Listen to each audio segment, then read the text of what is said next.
सच कवां ते भांबड़ मचदा ए, झूठ आखां कुछ ना बचदा ए। जी दोहां गल्लां तो जचदा ए, जच जच के जीभा कहंदी ए, मूंह आई बात न रहिंदी ए। ए तिलकन बाजी वेड़ा ए, थम थम के टुरो हनेरा ए।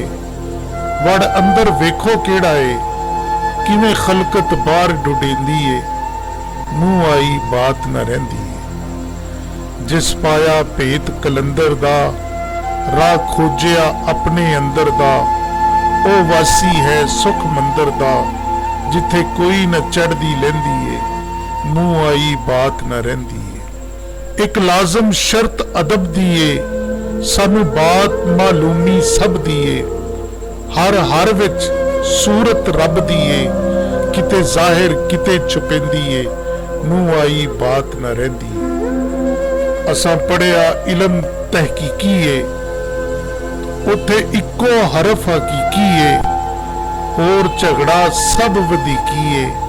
एवें रौला पापा बहंदी ए, मूंह आई बात न रहिंदी ए। शाह बुला असां थी वख नहीं, बिन शाह दे दूजा कख नहीं, पर वेखण वाली अख नहीं, ताई जान जुदाइयां सहंदी ए, मूंह आई बात न रहिंदी ए, मूंह आई बात न रहिंदी ए।